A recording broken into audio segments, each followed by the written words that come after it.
Bom dia, a graça e a paz do nosso Senhor e Salvador Jesus Cristo seja com todos. Mais uma manhã estamos aqui reunidos na presença do Senhor para estudar sobre o livro do profeta Abacuque, dando continuidade então aos estudos sobre os livros dos profetas menores. Nós esperamos que todos estejam com o coração e a mente abertos para poder entender o que esse livro nos traz aí. É um livro curto, tem apenas 3 capítulos, mas que nos dão aí uma visão um pouco diferente realmente de uma visão profética, né? O livro de Abacuque tem algumas características muito interessantes. Nós queremos então percorrer este livro para poder entender o que o profeta nos deixou, né, da parte do Senhor, né, e que se aplica aos nossos dias hoje, é claro. Nós hoje estamos transmitindo aqui pelo Facebook, né?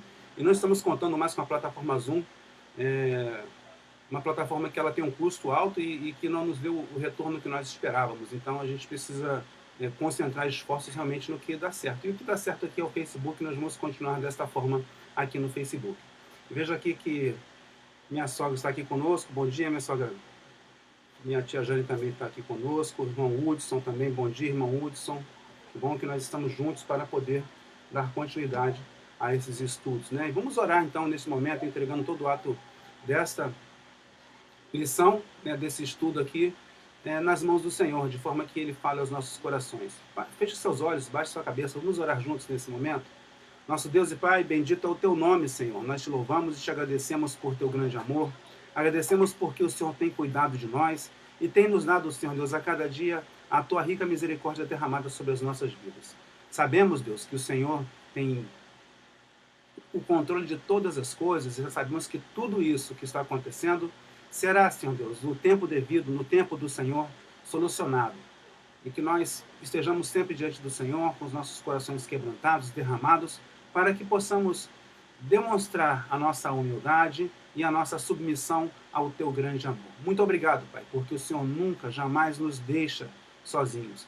Abre, Senhor Deus, os nossos corações e as nossas mentes para que o que aqui for estudado venha do Senhor para nós e que nós possamos sair daqui melhores do que entramos, edificados pela Tua palavra. É isso que nós te pedimos, Senhor Deus, que o Senhor também abençoe cada vida, Senhor Deus, cada pessoa que se conecta neste momento para se debruçar sobre a Tua palavra, para aprender mais do Senhor. Que o Senhor esteja conosco, Pai. É o que nós te pedimos e agradecemos em nome de Jesus. Amém e amém. Profeta Abacuque, irmã Leia também está aqui. Pastor Jumei, bom dia, meu irmão. Tudo bom? Bom que você está conosco também. Irmã Leia também está conosco. Que bom, nós temos essa oportunidade. E vamos falar um pouco do profeta Abacuque, né? Eu quero que vocês me dêem um retorno para saber se o áudio está ok, se está sendo transmitido sem problemas, para que a gente possa dar continuidade. Bom dia, irmã Lígia. Paz do Senhor, meu irmão. Tá tudo ok o áudio? Todo mundo está ouvindo bem? Letícia, tá bom o áudio? Tá bom, vamos dar continuidade então. Profeta Abacuque. Profeta Abacuque, ele não... Esses livros dos profetas menores, eles não são não se dá muita atenção a esses livros. É uma pena, porque são grandes tesouros que existem nesses livros e nós precisamos olhar com atenção. O livro do profeta Abacuque é um livro muito rico para nós. E eu quero destacar, logo de início, esse versículo aí, que eu entendi que é um versículo que chama a atenção e que nos dá um resumo muito interessante do livro, né? Mas o justo viverá pela sua fé. Abacuque capítulo 2, versículo 4, a parte B. Sim, o justo viverá pela sua fé. Exatamente esta fé. Você já teve algum problema com a sua fé?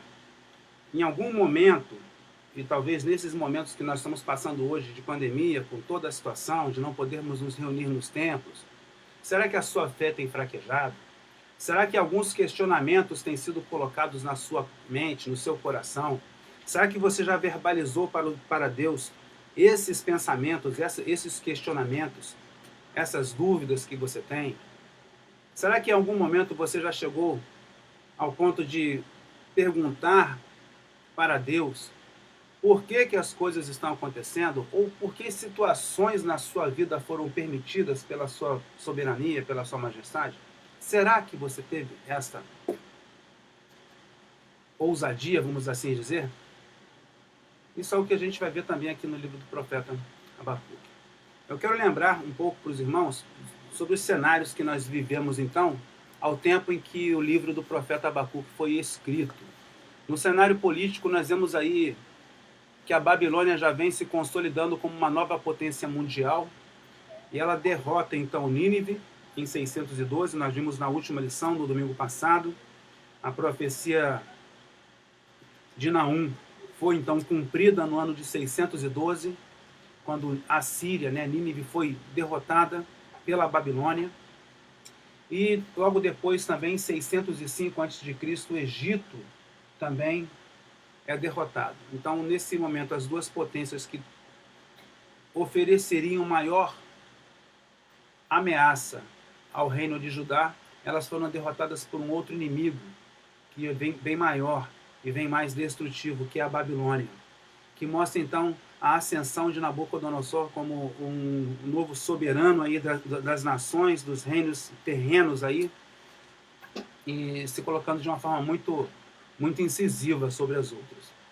Nós vemos também que Judá está em colapso nacional. Vamos lembrar que o Reino do Norte, Israel, caíra em 722 perante os próprios assírios, esses aí que foram derrotados pela Babilônia agora em 612. Ou seja, 110 anos após a queda do Reino do Norte, a própria Assíria cai diante da Babilônia. E aí,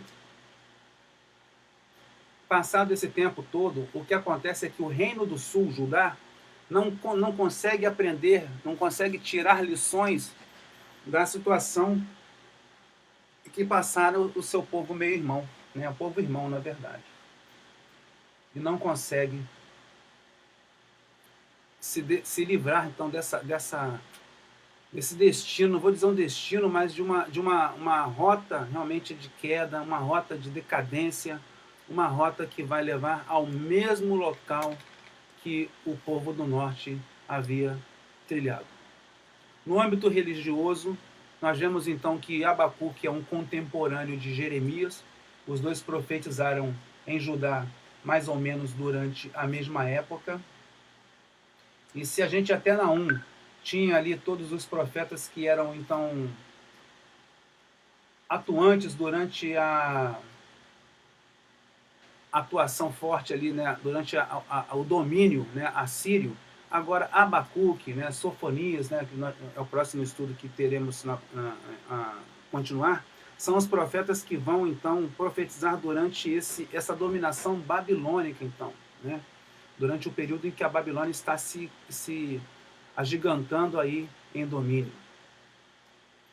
E ele então profetiza junto a Jeremias. A mensagem de Abacuque ela não é tão incisiva quanto a de Jeremias. Jeremias já tem uma mensagem muito forte no sentido de que sim, este inimigo vem para cumprir os propósitos de Deus. E a gente vê Judá corrompido novamente após uma reforma que Josias fez. Josias aí faz uma outra reforma também, mas Josias morre não inesperadamente, mas de uma forma muito, muito repentina, enquanto se envolve na batalha ali de Megido ali e acaba por morrer, diante do imperador do Egito ali, Neco. E Judá se corrompe, Judá não consegue manter uma fidelidade ao Senhor. Vem Jeoaquim, que mesmo muito tempo depois de Manassés ainda segue os seus próprios passos, então levando o povo a um cenário de idolatria, a um cenário de afastamento de Deus. Isso é muito triste de nós percebermos. Vamos em frente. O profeta Abacuque, o seu nome aí, Habacuque, é um nome raro no Antigo Testamento, e ele significa abraço, É interessante esse negócio, abraço, abraçar, Então, talvez o seu nome aí represente muito o que Deus quer fazer com essa nação, quer abraçar essa nação, quer tirar essa nação do seu caminho, dos seus caminhos ruins também, né? E também denota a necessidade que Judá tem de abraçar a Deus, né? De abraçar a esse Deus tão misericordioso, tão bom. Então o nome Abacuque é um nome que nos leva a essa noção do abraço, o abraço que Deus nos dá e o abraço que nós precisamos dar em Deus também, no sentido de estar caminhando com fidelidade junto a Ele. Não há maiores informações sobre o profeta. A única coisa que nós sabemos sobre Abacuque é o que está aqui no seu livro, né, nas suas palavras que foram dadas por Deus a ele. E o seu ministério foi mais ou menos dentro desse período aí de 608 a 597. Então ele pegou ali o final do reinado de Josias e também teve aí durante todo o período do reino de Jeoaquim, que o sucedeu. Então teve um trabalho aí. O livro de Abacuque deve ter sido escrito em torno de 607, 605, um pouco antes da queda do Egito, uma vez que ele só mostra aí a Babilônia crescendo como um inimigo que se deve preocupar, mas que não é citado diretamente. Então é muito provavelmente entre 607, deve ter sido 607 a.C., deve ter sido a data de escrita do livro do profeta Abacuque. E qual é a mensagem de Abacuque, então? A mensagem de Abacuque é uma mensagem que ela, primeiramente, é muito de se destacar. Primeiro capítulo, versículo 1, né? É uma revelação. Em algumas versões você vai ver sentença revelada ao profeta Abacuque, né? Ou o oráculo que viu o profeta Abacuque. Então, não é o que Abacuque tem como opinião pessoal. Não são palavras de Abacuque. São coisas reveladas, coisas que ele deveria entregar, ajudar. E ele fala ajudar, então, principalmente a esta nobreza opressora. É de se notar que quando os povos invadiam um reino, eles deportavam, eles levavam cativos, primeiramente a nobreza. Primeiramente a nobreza. Eles gostariam de levar para o seu país, para a sua nação, o que havia de melhor, segundo os padrões humanos, para integrar a sua sociedade, para levar conhecimento e tudo mais. Mas nem sempre a nobreza, a posição social, vai revelar uma maturidade espiritual também. E era justamente o que nós vimos em Judá. A nobreza era uma nobreza opressora, uma nobreza que ela castigava as classes menos favorecidas. E ele está falando, então, muito enfaticamente para essa nobreza. O livro de Abacuque também, a sua mensagem mostra também o contraste entre o pecador orgulhoso e o crente fiel. E é justamente uma coisa que chama muita atenção pelo versículo que também nós lemos logo no início, mas o justo viverá pela sua fé. Então, o justo viverá pela sua fé, o justificado por Deus, ele vai viver pela sua fé. E o livro de Abacuque, a sua mensagem, ela tem uma diferença muito interessante em relação aos outros livros, porque ela tem uma estrutura de diálogo com Deus, né? Ela não fala diretamente para a nação, né, como porta-voz do Senhor, mas ela faz um diálogo. Então Abacuque vai ter uma estrutura muito interessante que nós já vamos ver, de um diálogo com Deus, de um questionamento, até mesmo ousado, como eu já disse, das coisas que estavam acontecendo e respostas surpreendentes da parte de Deus em relação ao que haveria de acontecer. Se alguém tiver alguma pergunta aqui, pode fazer aqui no Facebook, alguma colocação, nós vamos seguindo aqui também. Vamos em frente. Então, o livro de Abacuque. O livro de Abacuque é um livro que tem alguma divisão aí, uma divisão bem interessante. Eu encontrei, concordo com essa divisão que aqui é feita, no sentido de que a primeira parte fala dos problemas da fé. Os 2 primeiros capítulos vão falar então dos problemas da fé. Isso é muito relevante para nós, no sentido de que nós, enquanto servos de Deus, enquanto pessoas salvas em Cristo, nós lidamos, sim, com dúvidas e questionamentos que o próprio Abacuque fez ao Senhor. E nós vamos ver esses questionamentos ali. E aí 2 são muito interessantes de notar como está no livro dele. Primeiro, Deus é indiferente ao pecado? Será que Deus ele não está vendo as coisas que estão acontecendo? Será que Deus então deixa a situação correr solta? E muitas pessoas hoje em dia acreditam numa teoria de um teísmo aberto, onde Deus não tem o domínio absoluto sobre tudo e por isso ele não poderia impedir as catástrofes, ter situações difíceis, mas isso é herético, isso realmente é antibíblico, porque o nosso Deus ele é um Deus que controla cada detalhe do universo, desde os grandes planetas e as imensas galáxias em seu curso, as estrelas e tudo mais que existe no universo, como também os seres microscópicos, né, tudo mais que existe ali, o abrir de uma flor, o cair de uma folha da árvore, tudo isso está debaixo do domínio do nosso Deus. E nós precisamos entender isso. Então Deus jamais será indiferente ao pecado, como nós vamos ver. E uma outra coisa também é que Deus ele pode usar ímpios para os seus propósitos. Isso é muito interessante e também tem muito sincronismo com a mensagem de Jeremias, né? Como que Deus poderia usar pessoas ímpias, pessoas que não vivem tão em piedade, que não vivem em vida com Deus, para cumprir os seus propósitos? Isso pode dar um nó na nossa cabeça, porque às vezes nós que somos fiéis a Deus, passamos por dificuldades imensas, passamos por tribulações, e a gente olha para o lado e vê uma pessoa que não quer saber de Deus, que não vive, que só está olhando para o seu próprio umbigo, como nós podemos dizer assim, e essa pessoa vive numa aparente felicidade, numa prosperidade até mesmo, e é onde até muitas pessoas têm se voltado para a teologia da prosperidade, porque entendem que o crente ele não pode passar dificuldades, que o crente não deve passar dificuldades,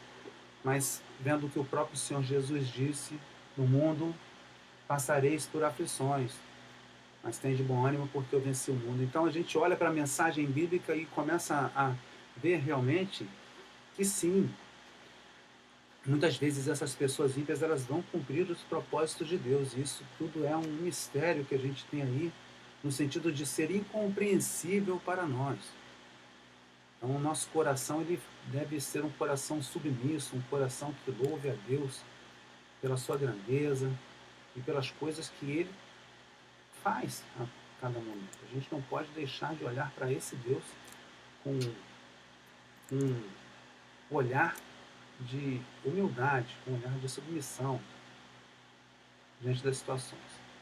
Mas diante de todos esses questionamentos também, a segunda parte do livro de Abacuque, olha, faz aí uma grande oração, um salmo, né? É um salmo porque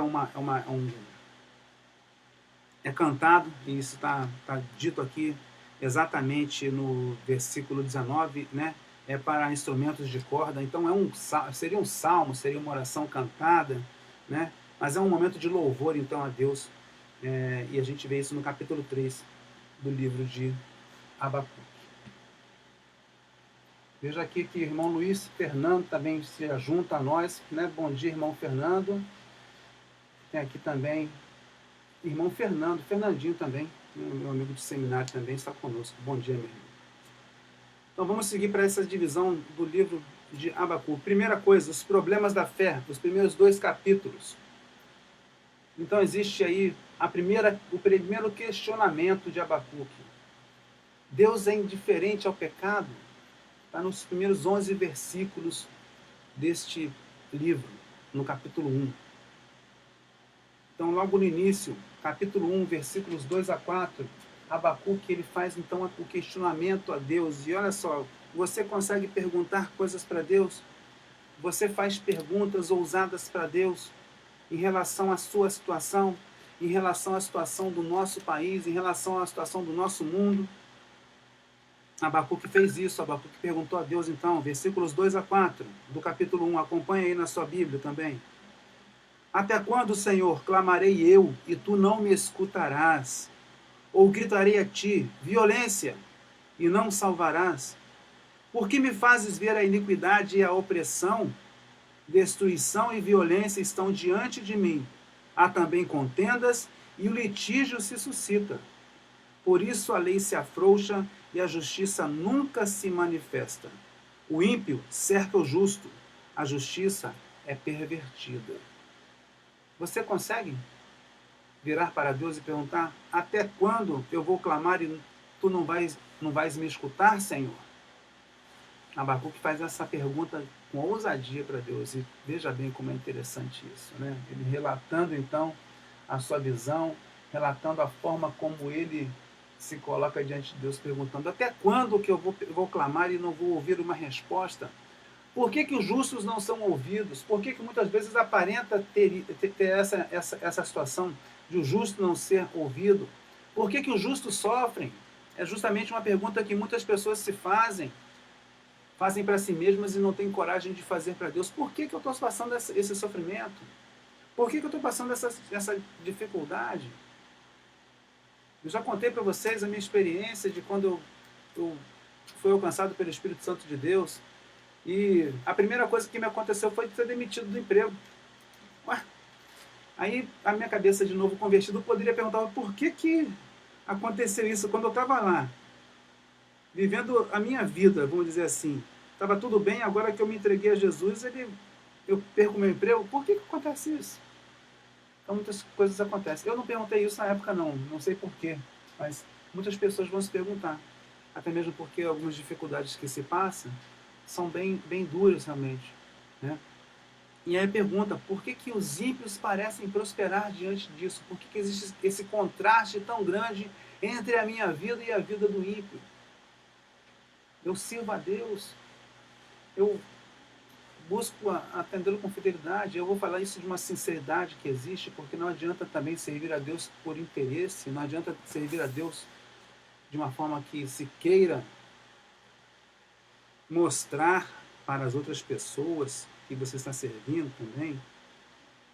Mas pode ser que no seu íntimo, você sabe quem é você conhece a sua vida, você conhece a sua dedicação a Deus, e Deus mais do que ninguém conhece você também. Então muitas vezes pode se gerar essa pergunta: por que Deus deixa as coisas numa aparente desordem? Por que tantas pessoas que estão aí afrontando ao Deus vivo e verdadeiro estão se dando bem, vamos dizer assim? Por que isso acontece? Então a pergunta é essa. Havia ali uma perversão da justiça, ou seja, sentenças vendidas, juízes corruptos, juízes que estariam então olhando para quem pagasse mais, violência, contendas, iniquidade, opressão. Esse era o cenário de Judá. Olha para o Reino do Norte, que já havia sido cativo pela Síria. O que está acontecendo com Judá é a mesma coisa. Judá então entra agora realmente em final. Estamos aí falando de 608, em torno dos últimos 10, 15 anos, né, no máximo 18 anos aí, até o desmonte total do reino de Judá. Então é o final mesmo, é quando as coisas elas começam a ficar bagunçadas de fato, é que a gente está vendo aqui o cenário. Então, uma vez que Abacuque faz uma pergunta ousada para Deus, Deus responde com sinceridade, não poderia ser diferente, Deus responde sempre com a verdade. E às vezes a gente não pergunta as coisas para Deus porque nós não queremos ouvir uma resposta, e a resposta que Abacuque recebe é uma resposta surpreendente. Vamos ver aqui, versículos 5 a 11. Vede entre as nações, olhai, maravilhai-vos e admirai-vos, porque realizo em vossos dias uma obra que vós não crereis quando vos for contada. Então Deus dá uma resposta que vai ser tão surpreendente que eles mesmos não vão acreditar no que está sendo colocado. E ele fala: porque realizo em vossos dias. Ou seja, Deus está falando para Abacuque, eu vou fazer diante de vocês, eu vou fazer para que vocês possam ver uma coisa que se eu contar agora não vai ser crida por vocês não vão acreditar nisso. E talvez a gente olhe, eu já falei isso aqui, se a gente vamos voltar 6 meses atrás no tempo aí, estamos 21 de junho, se a gente voltar no dia 21 de dezembro, e a gente falar para vocês assim, olha, daqui a 6 meses vai estar todo mundo trancado dentro de casa e a gente não vai poder reunir aqui no templo e vai ter uma situação que a nossa liberdade vai ser cerceada. Você vai falar, mas você está ficando doido, isso não existe não. Não existe a menor possibilidade disso acontecer e nós estamos aqui hoje. Então, a gente vê como que as coisas podem mudar de fato e como nós, advertidos de coisas que podem vir a acontecer, nós podemos sim ter essa atitude aqui, de não acreditar. E aí Deus continua falando a Abacuque, suscita os caldeus, nação feroz e impetuosa, que marcha sobre a largura da terra para se apoderar de moradas que não são suas. Suscito, levanta os caldeus são os babilônios, uma nação feroz e impetuosa, que marcha sobre a largura da terra, ou seja, com grande poder, com grande abrangência. Ele vem para poder dominar tudo mesmo. Marchar sobre a largura da terra quer dizer, ele vem para dominar, para se apoderar das moradas que não são suas. Ela é terrível e pavorosa, versículo 7. Dela mesma sai o seu juízo e a sua dignidade, ou seja, ela julga, condena, ela é juiz e executor ao mesmo tempo. Ela está fazendo a sua própria vontade. Os seus cavalos são mais ligeiros do que os leopardos e mais ferozes do que os lobos à tarde. Os seus cavaleiros espalham-se por toda parte. Os seus cavaleiros vêm de longe, voam como águia que se apressa a devorar. Todos eles vêm com violência. Os seus rostos buscam o oriente e eles congregam os cativos como a areia. Escarnecem dos reis e dos príncipes fazem zombarias. Eles se riem de todas as fortalezas, porque amontoando terra as tomam. Então passam como passa o vento e seguem, mas eles são culpados, esses cujo próprio poder é o seu Deus. Então vê que eles têm ali, além de ser surpreendente para eles a resposta, né, que veio da parte de Deus, é mais surpreendente ainda o agente que vai ser utilizado para fazer com que isso aconteça, que são os caldeus, que são os babilônios, um inimigo que vem se apresentando cada vez mais ameaçador a Judá, e eles não podem acreditar então. O que Jeremias havia pregando era justamente isso. Vem eles, vem ali, aquele homem que vem da parte de Deus, é melhor se entregar a ele. E as pessoas então maltratam Jeremias porque não podem acreditar que esse homem está fazendo uma pregação de entrega, de submissão a um inimigo. E o que Abacuque recebe como resposta ao seu questionamento, à sua indagação ousada, é exatamente isso. Aqui versículo 6, eu suscito os caldeus. Quem está levantando os caldeus, os babilônios, é Deus. Então o castigo vem da parte de Deus. A consequência vem da parte de Deus. Não é, embora esse povo ache que eles estão fazendo a sua própria vontade, e aí, como diz aqui o versículo de número 11, eles não são, o próprio poder é o seu Deus. Eles entendem que o seu poder, a sua magnificência é que vai dominar as outras nações, mas na verdade isso é a vontade de Deus. E o Ali já coloca aqui, né? Somente Deus conhece nossas motivações quando é para a sua glória e bem do próximo. Do contrário, pratica-se o pecado. Exatamente, Deus conhece o coração, Deus conhece as nossas intenções, né? Não adianta a gente querer mostrar uma coisa para Deus, mas Deus é que conhece a nossa intimidade, né? Então a primeira coisa que Abacuque faz no capítulo 1 aí é perguntar para Deus, né? Por que as coisas estão tão desordenadas? Por que está tudo tão bagunçado e parece que o Senhor não está vendo? Ele fala assim, sim, as coisas estão assim, mas veja bem, eu vou fazer uma coisa mais surpreendente ainda. Porque tudo que está sendo feito aqui é essa atitude de pecado, essa atitude de afastamento de Deus. Vocês não querem me abraçar, né? Vocês não querem, como diz o nome de Abacuque, abraçar. Vocês não querem me abraçar. Então, vai acontecer uma coisa muito, muito surpreendente, inacreditável diante da sua interpretação. E é isso que vai acontecer. Então, um castigo surpreendente com um agente mais surpreendente ainda, que são os babilônios, né? Isso aí até o versículo 11. E aí, não satisfeito, né? Abacuque então faz uma outra pergunta para Deus, e vai lá aqui nos versículos 12 do capítulo 1 até o versículo 20 do capítulo 2. Ou seja, inicia o capítulo 1, versículo 12, e aí o capítulo 2 vai dar então a continuidade dessa conversa.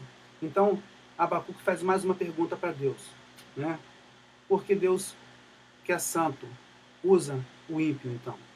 Uma vez que ele tinha ficado assustado, né, surpreso com a resposta de Deus, ele pergunta, então por que Deus vai fazer isso? Por que um Deus santo vai usar ímpio? Vamos lá, versículo 12 do capítulo 1. Acompanhe comigo. Não és tu desde a eternidade, ó Senhor meu Deus, meu santo? Nós não morreremos. Isso é uma afirmação que dentro da pergunta de Abacuque ele faz diante de Deus. Nós não morreremos. Nós que somos povo de Deus, não morreremos. Isso aí é muito mais profundo do que a vida física, mas mostra exatamente a eternidade que nós passaremos com Deus. Todos nós que somos fiéis, todos nós que somos verdadeiramente convertidos. Nós não morreremos. E nós não morreremos aqui na terra também enquanto o Senhor não permitir, porque cada um de nós vai cumprir o seu propósito aqui neste mundo também. Continuando o versículo 12. Ó Senhor, para juízo o puseste, e tu, ó rocha, o fundaste para castigar. Tu és tão puro de olhos que não podes ver o mal, e a opressão não podes contemplar. Por que, pois, toleras os que procedem traiçoeiramente? Por que te calas quando o ímpio devora aquele que é mais justo que ele? Fizeste os homens como os peixes do mar, como os répteis que não têm quem os governe. O inimigo a todos levanta com um anzol, apanha-os com arrastão e os ajunta na sua rede varredora. Por isso ele se alegra e se regozija. Portanto, sacrifica a sua rede e queima incenso à sua varredoura, porque com ela se enriqueceu a sua porção e é copiosa a sua comida. Deve ele continuar a esvaziar a sua rede e a destruir sem piedade os povos? Então o Abacuque pergunta para Deus, esse inimigo, quando ele vem diante dos povos, ele vem como um pescador, ele vem com sua rede, vem com sua anzol, ele vem e joga a rede e levanta a todos aqui como se fossem bichos realmente, ele trata homens como peixes, né, como répteis, que não tem quem os governe, ou seja, eles não estão ligando para nós que temos um Deus, o Deus vivo e verdadeiro sobre as nossas vidas, mas eles pegam a gente como se a gente fosse aqui planta, como se a gente fosse animal, como se a gente fosse peixe. E vem pescar, joga a rede e levanta. E não quer nem saber. E faz o que quer. E a pergunta de Abacuque é, por que Deus faz isso então? Uma vez que ele é um Deus santo, versículo 13, é tão puro de olhos que não pode ver o mal, e a opressão não pode contemplar. Ou seja, nada que é impuro, nada que é realmente ardiloso pode ficar na presença de Deus. Não se pode estar na presença de Deus nada que tenha impureza, que contém impureza. Ele fala assim, tu é um Deus tão santo que não pode ver isso. Então por que está tolerando essas pessoas que estão procedendo de forma traiçoeira? Por quê? Que além de tolerar, você está usando esse povo ainda. Por que te calas quando o ímpio devora aquele que é mais justo do que ele? Olha aí como que Abacuque pergunta para Deus, por que isso, Senhor? Por que o Senhor está tolerando isso, usando esse ímpio que não é justo? Porque é a grande questão, né? O povo de Deus, ele errou justamente por não entender o seu propósito diante das nações, de ser mensageiro, de ser porta-voz, de ser exemplo a ser seguido, mas ele se assoberbou, né, e se orgulhou dessa posição, e aí ele coloca ali, por que Deus se cala quando o ímpio devora aquele que é mais justo do que ele? É a questão da autojustificação, que muitas pessoas hoje ainda caem no mesmo erro. Eu sou mais justo, eu sou melhor, eu sou bom, mas ele não é. E diante de Deus, o bom é aquele que honra que obedece, que se prostra, que se quebranta, que se humilha diante dele. Isso é ser justo. Não eu achar que porque eu sou de Deus, eu sou melhor que o outro. E aí a pergunta é essa: por que Deus então vai usar um ímpio, uma pessoa pior do que eu, para me castigar? Porque Deus tem seus propósitos. E vamos ver a resposta de Deus? Capítulo 2. Capítulo 2 diz assim: sobre a minha torre de vigia estarei, e sobre a fortaleza me apresentarei e vigiarei, para ver o que fala comigo, e o que responderei a esta queixa. Torre de vigia. O reino de Israel tinha suas torres de vigia, que era quando mostrava ali a aproximação dos inimigos, a aproximação dos que viriam dar contra o reino ali, e mostra então exatamente a posição de Deus. Eu vou ficar aqui para ver o que você fala comigo e vou responder a essa queixa. Então o Senhor me respondeu. Aqui, na verdade, Abacuque está falando que ele vai esperar então a resposta de Deus, né? Na verdade, o versículo 1 do capítulo 2 é o final da pergunta de Abacuque, né? Ele fala que exatamente vai aguardar. Faz a pergunta e vou falar: vou aguardar aqui com paciência. Vou aguardar aqui a sua resposta, Senhor. Então o Senhor me respondeu: escreve a visão e torna-a bem legível sobre tábuas, para aquele que ia passar correndo possa ler. Uma ordem muito clara no versículo 2 do capítulo 2. Escreve de forma que todos possam ver, até aquele que passar correndo ele consiga ver. Seria o aproximado em um outdoor, que quando você passa, já viu aquele outdoor que tem lá? Quando você é tão eficiente aqui que quando você vê, você já leu. Você lê sem querer, né? O outdoor está lá, ele é grande, então você está passando, você não está prestando atenção. Quando você viu, você já leu aquilo ali. E o que Deus está falando para Abacuque é isso: escreve a visão e torna bem legível sobre tábuas, para que aquele que passar correndo a possa ler. Quase que Deus está falando: Abacuque, meu filho, escreva lá no outdoor o que eu estou te falando, para que todo mundo possa olhar e ler sem querer até. Se ele passar correndo, ele vai conseguir ler. Não é para ficar escondido, é para que as pessoas possam ver mesmo.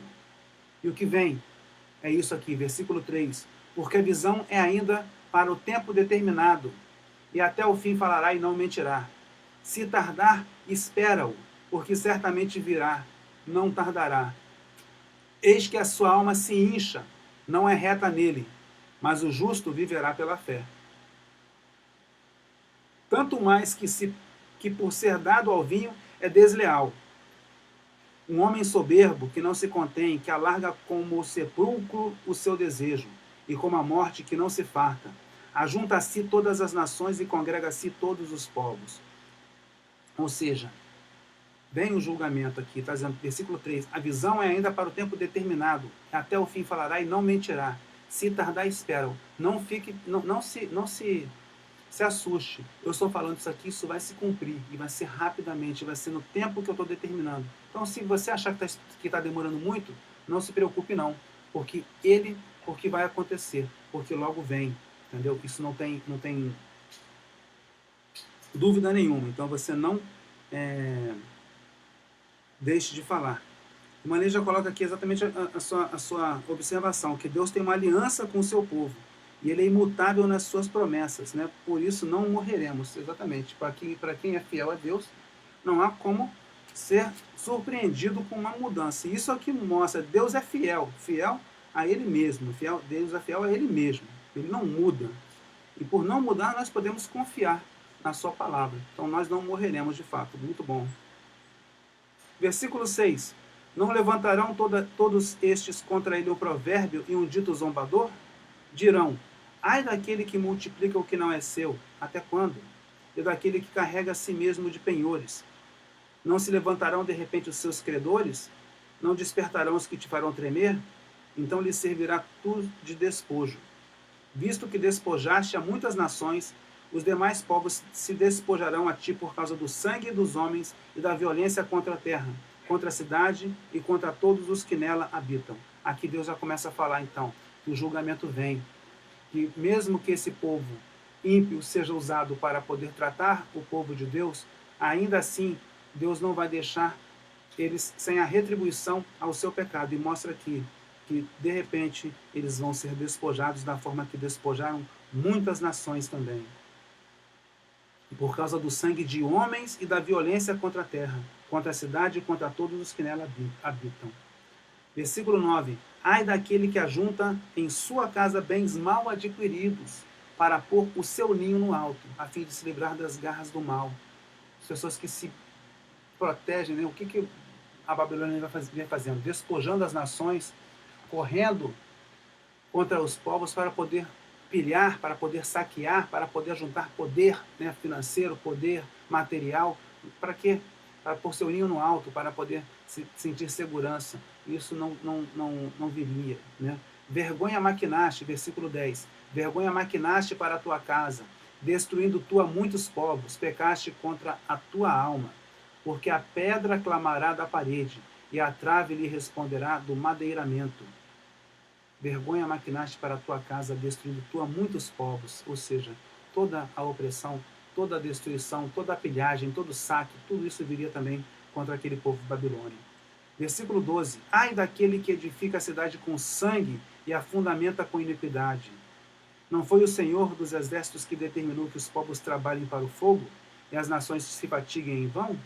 Pois a terra se encherá do conhecimento da glória do Senhor, como as águas cobrem o mar. Esse versículo 14 é muito emblemático e mostra exatamente, e aí de uma forma muito rápida, o tempo messiânico. Né? A terra se encherá do conhecimento da glória do Senhor, como as águas cobrem o mar. O livro de Abacuque, por ser um livro estruturado em forma de diálogo, ele não tem muita estrutura profética, mas aqui no versículo 14 nós vemos uma profecia muito clara em relação ao reino messiânico aqui, né? Da glória do Senhor, do conhecimento da glória do Senhor. A terra se enchendo do conhecimento da glória do Senhor. Os tempos que vêm, então, a partir da vinda do Messias, a partir da vinda do Cristo que havia de se revelar. Isso é muito interessante notar. Versículo 15. Ai daquele que dá de beber ao seu companheiro, que lhe chega ao seu odre e o embebeda para ver a sua nudez. Serás farto de vergonha em lugar de honra. Bebe tu também e sê como um incircunciso. O cálice da mão direita do Senhor se voltará contra ti, e a vergonha cairá sobre a tua glória. A violência cometida contra o Líbano te cobrirá, e a destruição das feras te assombrará, por causa do sangue dos homens, e da violência contra a terra, contra a cidade e contra todos os seus moradores. Ou seja, essa violência não tem como ver, essa lascívia, né? A vontade de ver as pessoas passando uma vergonha e mostrando a sua nudez, e por conta desse desejo que os babilônios também tinham. Versículo 18. Que aproveita a imagem de escultura, visto que a esculpiu o seu artífice, ou a imagem de fundição que ensina mentira, pois o artífice confia na sua própria obra quando faz ídolos mudos. Ai daquele que diz a madeira acorda, ou a pedra muda, desperta. Pode isso ensinar? Está coberto de ouro e de prata. No seu interior não há espírito algum. O Senhor, porém, está no seu santo templo. Cale-se diante dele toda a terra. Então, o capítulo 2, a resposta que Deus dá na Abacuque é exatamente o julgamento que vem sobre esse povo. Mesmo sendo usado por Deus, eles não podem se valer desse desígnio, desse propósito, para cometer pecados. E todo o pecado será, né, devidamente retribuído, será julgado diante de Deus. E o que o crente, o que a pessoa que é, vamos dizer assim, justificada por Deus, justa, né? O que ela deve fazer é esperar confiantemente, como diz o versículo 1, né? Vou me colocar sobre a torre de vigia e vou vigiar, esperar para ver o que fala comigo. É isso que nós precisamos fazer, esperar de Deus, esperar a resposta de Deus, esperar o agir e a vontade de Deus se fazer sobre todas as coisas. Porque o versículo 20 mostra que Deus é soberano. O Senhor, porém, está no seu santo templo. Cale-se diante dele toda a terra. Não há como negar que Deus é soberano. Esse cálice diante dele toda a terra, você vai lá para o Apocalipse e vai ver que quando foi aberto, né, um selo e houve silêncio na terra durante meia hora. A vontade de Deus se faz, e nesse momento o que a terra precisa fazer é se calar diante dele. Não ficar reclamando, não ficar questionando, não ficar se lamuriando das situações.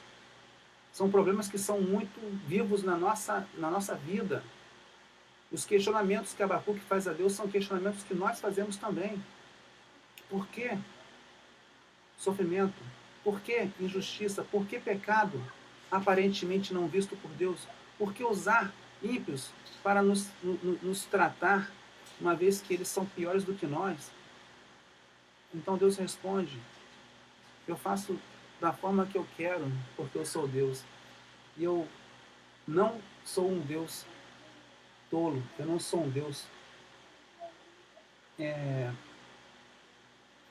que vá se colocar de uma forma ingênua diante das situações. Eu estou vendo tudo o que está acontecendo.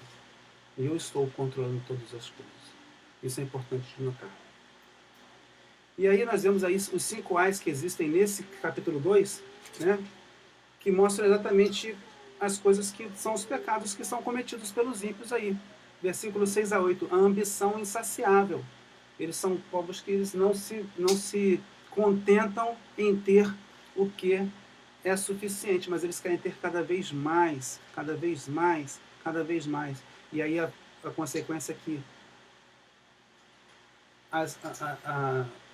os despojos que eles tomaram seriam também tomados deles ao tempo oportuno. Segundo ai, né, está aí no versículo de número 9. Ai daquele que ajunta em sua casa bens mal adquiridos, cobiça maligna, né? A cobiça maligna deste povo que ele tinha somente desejo de ter mais e mais. Então, ambição insaciável, cobiça maligna, são pecados diante de Deus. Terceiro, a injustiça e a maldade, versículos 12 a 14. Né? Ai daquele que edifica a cidade com sangue e a fundamenta com iniquidade, né? Com pecado. Não se pode enganar a Deus, não se pode deixar Deus a parte das coisas que estão sendo feitas. Não há como. A lascívia vergonhosa, né? Versículo 15 a 17. Ai daquele que dá de beber ao seu companheiro, que lhe chega o seu ódio embebeda para ver a sua nudez. É exatamente o que acontece muitas vezes. A gente vê as pessoas, né, embebedando as outras para ver a vergonha, né? Aí você vai ver na sua Bíblia, talvez, ver as suas vergonhas e ver a sua nudez, né? Mas muitas vezes o que acontece é exatamente isso, né? Quantas pessoas, né, em rodas aí de amigos aí, eles estão querendo mais é ver a pessoa perder a sua noção, perder o seu rumo e caminhar aí para a vergonha realmente. Mas o caso deles aqui é exatamente a lascívia, né? O que eles colocavam no sentido de satisfazer a esse impulso pecaminoso nas suas vidas. E a grosseira idolatria, versículos 18 e 19, né? É a pergunta que faz: o que aproveita para vocês essa imagem de escultura? Porque quem esculpiu foi o artífice, ou seja, isso é uma estátua, isso é um boneco que foi feito aí. A imagem de fundição também, o que adianta? É mais bonitinha, é mais forte, mas não adianta nada. Então, os ídolos são mudos, os ídolos não podem falar. Você não pode dizer a madeira, acorda madeira, ou a pedra muda, desperta, não vai acontecer nada. As pedras não vão falar, e esse povo ele se baseava num sistema de idolatria realmente a deuses falsos, a imagens de escultura, coisas que são abomináveis a Deus. E mesmo coberto de ouro e de prata, não existe espírito, não existe vida, não existe nada que possa dar a eles o que eles precisam. Então é um dos castigos também que vem sobre a Babilônia, exatamente a grosseira idolatria, de se confiar neles mesmos. E ao confiar na sua própria força, no seu poder, isso também é idolatria. Porque eles entendem que eles podem tomar todas as coisas pelas próprias forças e pelo seu poder. Mas eles não têm poder para fazer isso. Ninguém tem poder para fazer isso. Vamos adiante. Vemos aqui então, aí sim, o cântico de louvor de Abacuque, o capítulo 3, né? E são 3 partes aí. Primeiro, né, um louvor pela pessoa de Deus, primeiros 2 versículos. Um louvor pela pessoa de Deus. Oração do profeta Abacuque. conforme Sigionote. Ouvi, Senhor, a tua palavra e temi. Aviva, ó Senhor, a tua obra no meio dos anos, e no meio dos anos faze-a conhecida. Na ira, lembra-te da tua misericórdia. Avivamento. O que o Abacuque quer é avivamento. Ele ora por um avivamento que só vem pela pessoa de Deus. O avivamento não vem por atos litúrgicos, o avivamento não vem por uma situação que é feita pelos homens, mas o avivamento vem por Deus no meio do seu povo. É isso que ele quer, é isso que ele pede, é isso que ele canta. Aviva, Deus, a tua obra, aviva o teu povo, aviva-nos, Senhor Deus, para que nós possamos fazer a tua vontade, e lembra-te da tua misericórdia. Tu és o Deus misericordioso, tu és o Deus bom, tu és o Deus que nós estamos servindo e que nós precisamos do Senhor. Essa é a primeira parte da oração de Abacuque. A louvar a pessoa de Deus pelo que ele é. Essa é a primeira coisa, louvar a pessoa de Deus pelo que ele é. Isso é muito interessante. Muito interessante. Uma Lígia coloca aqui a sua observação, passaram-se milênios, né? Exatamente, a gente já passou já 600, 2000, quase 3.000 anos aí, né? E vivemos tempos de Abacuque, povos oprimidos, desfavorecidos por um sistema de governo que favorece abastados, né? Sim, Abacuque 22:20 é muito forte. Louvado seja Deus, é verdade, né? Somente Deus controla todas as coisas, e é o nosso Deus. Segunda coisa, vamos lá. Louvor pelo poder de Deus. Versículos 3 a 16 do capítulo 3. Louvor pelo poder de Deus. Primeira coisa, Deus destrói majestosamente o ímpio. Versículos 3 a 12. Vamos ler aqui? Acompanhe comigo. Deus vem de Temã, e do monte de Parã vem o santo. A sua glória cobre os céus, e a terra se enche do seu louvor. O seu resplendor é como a luz. Raios brilhantes saem da sua mão, e ali está o esconderijo da sua força. Adiante dele vai a praga, e a peste segue os seus pés.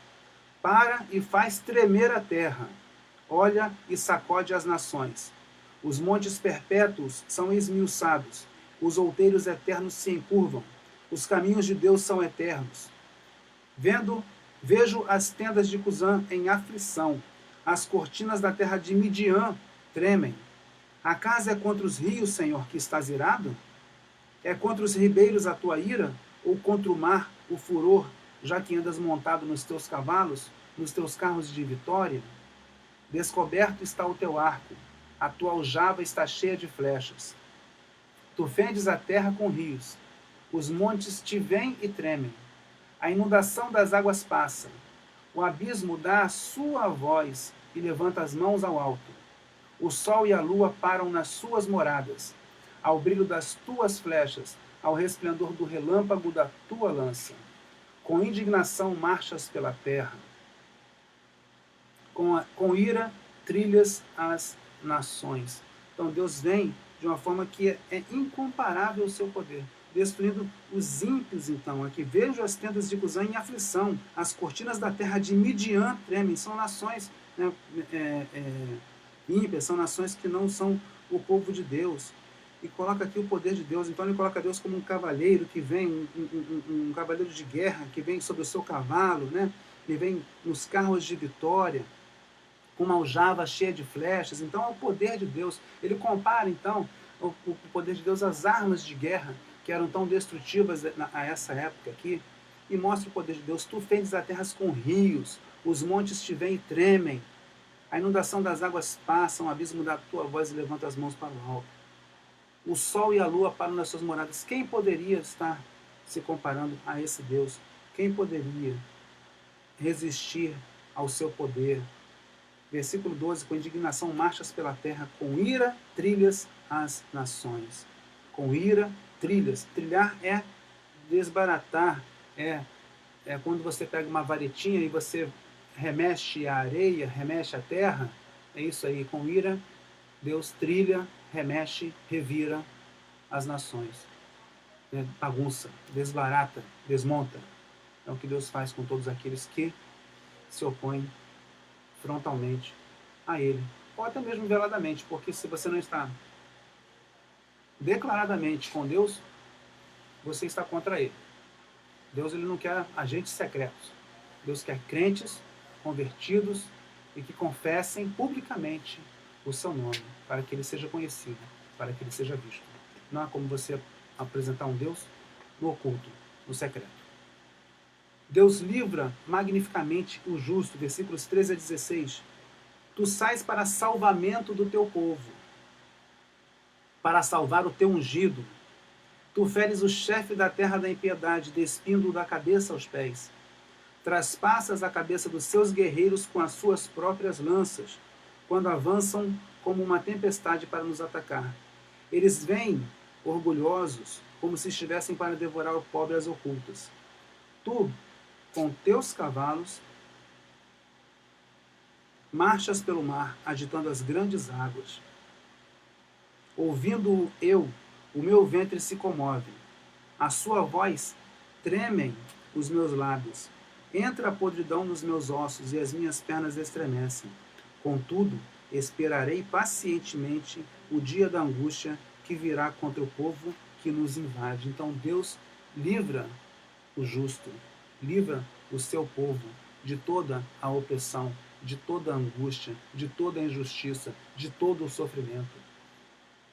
E nós precisamos louvar a Deus porque é isso aqui. Esperarei pacientemente o dia da angústia que virá contra o povo que nos invade. Esperar pacientemente é louvar a Deus, confiando que Ele está controlando e que vai fazer as coisas no seu devido tempo e da forma certa, porque nosso Deus ele não erra. Nosso Deus ele é um Deus santo e justo. Nosso Deus é incomparável e nós precisamos confiar nesse Deus incomparável. Nós não servimos estátuas, nós não servimos ídolos inúteis, nós não servimos materiais que são feitos com as nossas mãos. Nós servimos ao Deus Criador do universo, nós servimos aquele que tem todo o poder nas suas mãos. Ele é exatamente o que vai nos livrar de toda a situação. Louve o poder de Deus, como fez o profeta Abacuque aqui, confiando no seu livramento, confiando no seu poder, a todo o tempo. E a terceira parte desse cântico mostra um louvor pela providência de Deus. E aí a parte mais bonita do livro de Abacuque são esses versículos que aqui estão, esses 3 últimos versículos, que mostram então louvar Deus pela sua providência, louvar a Deus na dificuldade, no meio da tempestade, passando pelo deserto. Isso é que é maravilhoso, louvar a Deus na hora da aflição. Versículos 17 a 19. Louvar a Deus na devastação. Aqui está assim: ainda que a figueira não floresça, nem haja fruto na vide, ainda que o produto da oliveira fale, e os campos não produzam mantimento, ainda que as ovelhas sejam exterminadas e nos currais não haja gado. Veja bem isso. Não é uma calamidade? Não é uma destruição total? Vamos ver aqui? Não, a figueira não floresce, não tem fruto na vide, a oliveira também não dá o seu fruto, e aí a gente fala da oliveira, é o azeite, que era tão importante para eles, era tão valioso comercialmente, e era tão utilizado em tantas aplicações para eles ali. Não somente, hoje a gente azeite somente para cozinhar, mas o azeite para eles tinha muito mais utilidades ali, né? O óleo da oliva, né? O produto da oliveira. Ainda que as ovelhas sejam exterminadas, ou seja, o alimento está comprometido, seriamente comprometido, que nos currais não haja gado, ou seja, é uma calamidade, uma catástrofe. A resposta é essa aqui, versículo 18. Todavia, entretanto, porém, mas eu me alegrarei no Senhor, exultarei no Deus da minha salvação, aleluia. Exaltar o Deus da sua salvação, se alegrar no Senhor, exultar é exatamente isso, é entusiasmo, é alegria, é felicidade, é entrega. No meio da calamidade, estamos vivendo uma calamidade de saúde pública, estamos vivendo uma calamidade de fé nesse momento. em que as pessoas entendem que precisam do templo para estar lá, e as pessoas elas têm o templo como local de adoração conjunta. Então a nossa fé não pode se basear nas circunstâncias que estamos vivendo, a nossa fé tem que se basear no Deus que nós servimos. Isso é o mais importante, exultar no Deus da nossa salvação. Ele deve ser exaltado, Ele deve ser glorificado, Ele deve nos dar a alegria e não as coisas que estão à nossa volta, não as circunstâncias de vida que nós estamos passando. Ele é o motivo da nossa alegria e Ele é que nos faz gritar a todo momento: louvado seja o teu nome, Senhor Deus, porque tu és o meu Salvador. Oh, Deus maravilhoso é esse nosso Deus. É o nosso Deus. O Deus que dá providência no meio de todas as coisas. A palavra de Deus diz que nunca vi um justo mendigar o pão. E eu creio nessa palavra. Nunca vi um justo mendigar o pão. A palavra de Deus é a palavra cumprida. Eu não digo nem que a palavra é prometida. A palavra de Deus é a palavra cumprida para nós. Então, no meio da devastação, no meio do medo, no meio da angústia, no meio do sofrimento, no meio da aflição, Deus está conosco. Exulte, exalte, glorifique o nome de Deus, porque Ele dá salvação abundante. Abundante. Exaltar, exultar o Deus da sua salvação. Versículo 19. O Senhor é a minha força. O Senhor é a minha força. Se você estiver na sua casa, você pode repetir: o Senhor é a minha força. Torna os meus pés como das corças dos servos, naqueles animais que conseguem subir em montanhas rapidamente e de uma forma equilibrada, não caem. Então, pés firmes, mesmo em terrenos pedregosos, terrenos irregulares, terrenos inclinados. Ele está firme porque Deus ele fez esse animal para escalar montes. E a palavra está dizendo que Ele vai fazer os teus pés, os meus pés, os nossos pés como os pés da corça, fazendo com que nós andemos então por lugares altos, por lugares altaneiros. Olha que coisa impressionante. Olha que palavra maravilhosa essa que vem aqui para nós no livro de Abacuque. Fantástico ver isso. Isso é de encher o nosso coração, de transbordar realmente de alegria. E ver que tudo que nós estamos passando aqui no nosso país, tudo que está acontecendo no nosso mundo, é motivo de glorificar a Deus cada vez mais. Louvado seja o nome do Senhor. Que Deus maravilhoso que nós servimos. Que Deus maravilhoso. Vamos em frente. As advertências que ficam para nós aqui é que o pecado ele pode ser tratado por Deus de forma surpreendente. Mas sempre vai ser tratado, sempre será tratado o pecado. O pecado nunca vai deixar de ser tratado por Deus como uma coisa séria que é. Como uma ofensa grave que é. Como a separação que faz dos homens e dele. O pecado sempre vai ser tratado, talvez de uma forma surpreendente. Talvez nos nossos erros, nos nossos problemas, nós nos surpreendamos com a forma que Deus usa pessoas que aos nossos olhos são piores do que nós para falar coisas. Isso acontece muitas vezes. Quantas vezes você vai chegar e ver uma pessoa que você entende que não é tão crente como você, e ela chegar e falar alguma coisa, ou ter uma atitude, ou até mesmo te repreender de uma forma que é da parte de Deus, como Balaão ouviu ali uma mula falando com ele. Por que Deus não poderia usar o ímpio para nos tratar de uma forma surpreendente? Isso é para a glória de Deus. Nós precisamos confiar no controle absoluto de Deus, apesar de todas as circunstâncias. Isso é uma necessidade para nós. O nosso Deus é soberano, e soberano quer dizer que não existe nada e nem ninguém acima dele. Nós falamos, o Brasil é um país soberano, ou seja, ele não está sob domínio de nenhum outro país. E o seu governo, ele se faz de uma forma autônoma. E nosso Deus é soberano. Somente Deus é verdadeiramente soberano, porque Deus não depende de ninguém. Deus é autoexistente. Deus é eterno. Deus é onipotente. Deus é onipresente. Deus é onisciente. Somente Deus é Deus.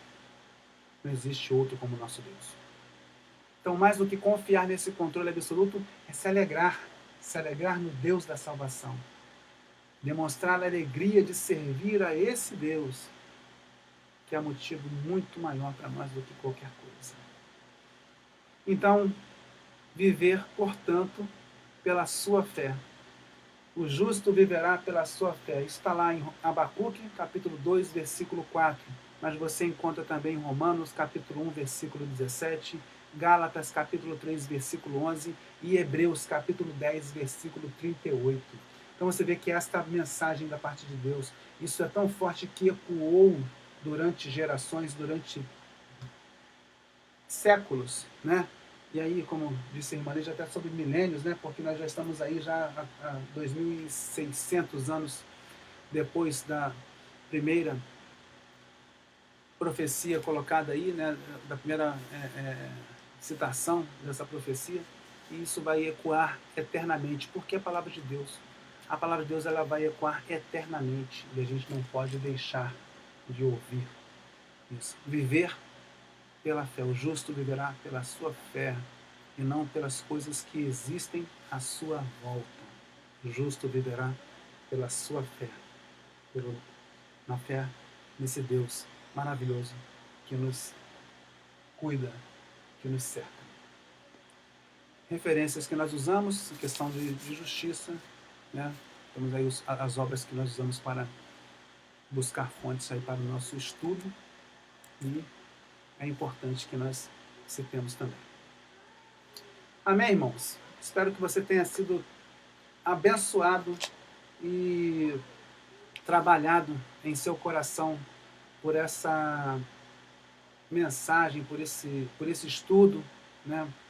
Nós sempre falamos aqui que é apenas uma introdução para que você possa mergulhar no livro, para que você possa tirar ali. Então, a gente está dando um caminho para que você possa entrar no livro, então. Leia o livro do profeta Abacuque, leia o livro dos profetas menores, com mais, né, uma bússola aí e consiga tirar, né, tesouros que estão escondidos. Eu não tenho dúvida nenhuma de que você vai encontrar cada vez mais maravilhas escondidas nesses livros aí, que às vezes são tão passados aí, é tão pequenininho a parte dos profetas menores na Bíblia, e fica ali, né, no final do Antigo Testamento, já vem o Novo, já vem o Evangelho de Mateus, então a gente passa muito rápido por eles e é importante que a gente tenha um pouco mais de atenção nisso aí, né? Irmã Leia também está conosco aqui. Bom dia, irmã Leia. Estamos aqui, irmã Nego também, mais uma cena. Que bom, nós estamos felizes porque você pôde acompanhar conosco esta lição. Espero que Deus tenha trabalhado o seu coração como trabalhou o meu também, né? Vamos encerrando essa lição da Escola Bíblica. Eu vou fazer mais uma oração com você neste momento. Nosso Deus e Pai, obrigado por essa lição que foi aqui ministrada, Senhor Deus, muito mais pelo Teu Espírito do que pela carne, Senhor Deus. E pedimos que o Senhor trabalhe, Senhor Deus, cada coração, cada vida, de forma que sejamos ricamente abençoados, Senhor Deus, e possamos viver exatamente pela fé, como diz a lição. Que as circunstâncias, que os problemas, que as decepções, que as angústias, que as tribulações, elas não nos deixem desanimados, porque nós temos um Deus soberano, um Deus que controla tudo, o Deus da nossa salvação. Muito obrigado, Pai. Abençoa o nosso dia e permita que nós possamos estar à noite, reunidos aqui, Senhor Deus, pela transmissão, cultuando ao Senhor em nossos lares, até o momento em que nós possamos estar de volta ali no templo, para podermos viver aquela comunhão gostosa, um abraço, um aperto de mão, no tempo que for possível fazer isso. Isso é o que nós te pedimos, Senhor Deus, e agradecemos que cada vida que aqui está acompanhando seja ricamente abençoada pelo Senhor. Em nome de Jesus. Amém e amém. Tenham todos um ótimo dia na presença do nosso Deus. E à noite, às 19h30, estaremos então com o nosso culto de louvor e adoração, né? Estaremos fazendo da mesma forma aqui pelo Facebook. Deus abençoe a todos.